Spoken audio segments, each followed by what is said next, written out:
Thank you, Mukti and Ananda. It's always very powerful um, what you give us to reflect on. Yes, I think many of us,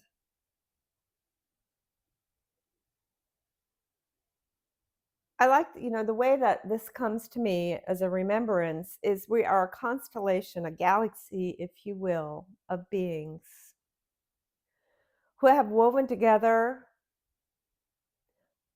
a framework, if you will, for the grand movie of what I call the Ninth Wave of Enlightenment, which is overcoming death and witnessing the eternity and truths of who we are unfolding from the world of death to a world of eternity. And all the things that will occur, the wonderful and beautiful things that will occur in between. And so I am the voice, like a rallying call, a reminding bell to this constellation of stars. Some people call them star seeds. That's a beautiful name. I call them gods and goddesses, awakened ascended masters, archangels, divine beings, avatars, all variations of wonderful identities.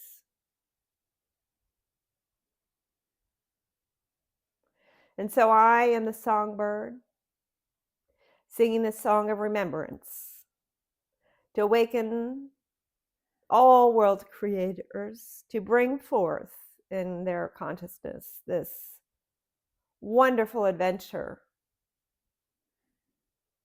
of a golden age of divine beings walking through the world of mortality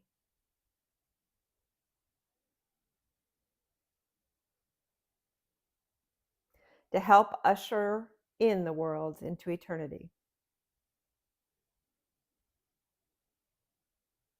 It's very exciting. I love collaborating with leaders, with what I call spiritual high achievers, those who are feeling the need to, to create this new world, who have or are understanding we do not fix the current world. There is no fixing it. And so we must put our imagination to work to bringing about this ninth wave of enlightenment, this new world,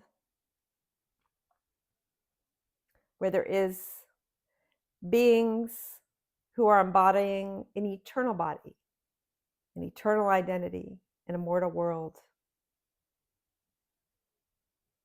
We've already had examples of this in our story, but now there will be thousands. And more than likely, if you are listening to this right now, you are part of this ninth wave. Wow, very powerful, Mukti and Ananda. Um, I see the vision that you paint, and it's such a beautiful picture and a beautiful feeling to see this overcoming as a general theme. And it feels like we're jumping into this higher octave. And that is, I think, the real mechanism that gets people over the hump to not age, to have great wealth, to embody a higher identity, is this jumping into a higher frequency and being able to hold it and not fall back down, for lack of a better analogy. Well, one just simply needs to decide that they're not going to be an identity that falls back down. I mean, Mm-hmm. no matter what seems to be happening on the screen, that is not your chosen identity. Right. So you can never get to where you want to go by keeping your foot to where you are. Does that make sense? It does. Like you'll only be able to get so far, and then you're going to sling back. So in order to consciously create what you want, you have to get all 2 feet into the new identity. And you can't live in comparison and be in the new identity. Mm-hmm. There feels like a collective energy with this. Some people call them yugas, but like the earth is holding a higher energy, the people are holding a higher energy, and they call it a golden age. And so it makes it maybe a little easier to be in a higher state when everybody else is also in a higher state.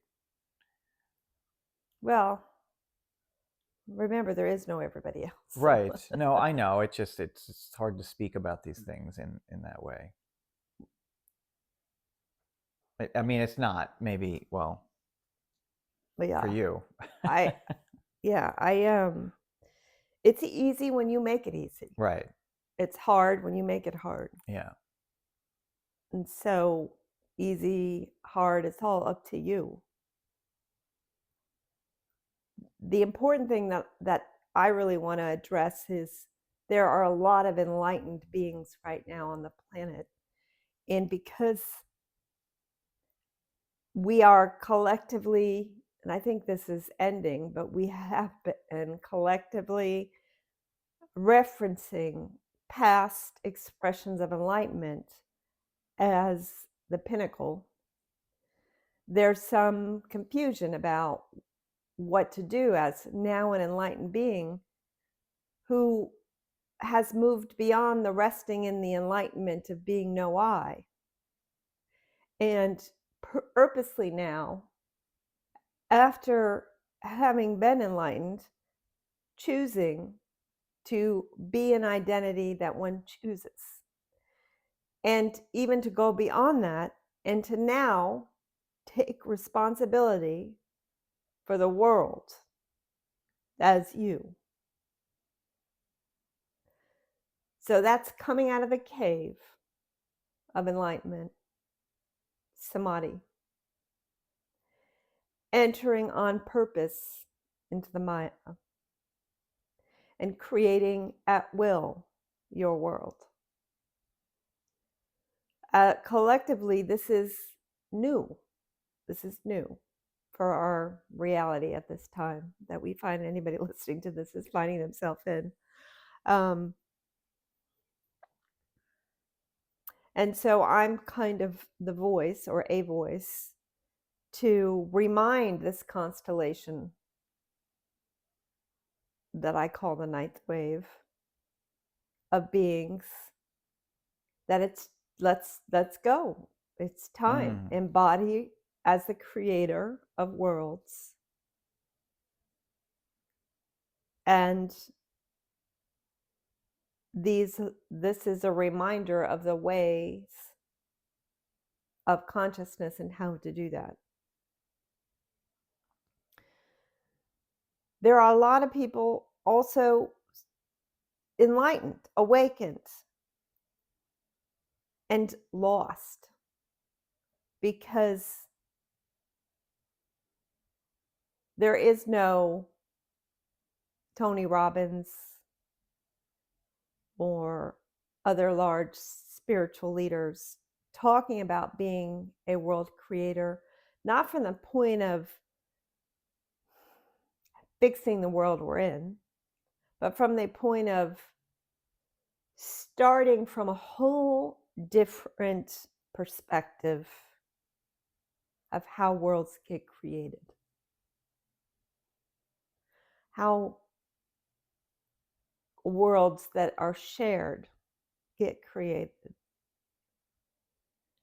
and determining from an eternal standpoint what such a world would look like.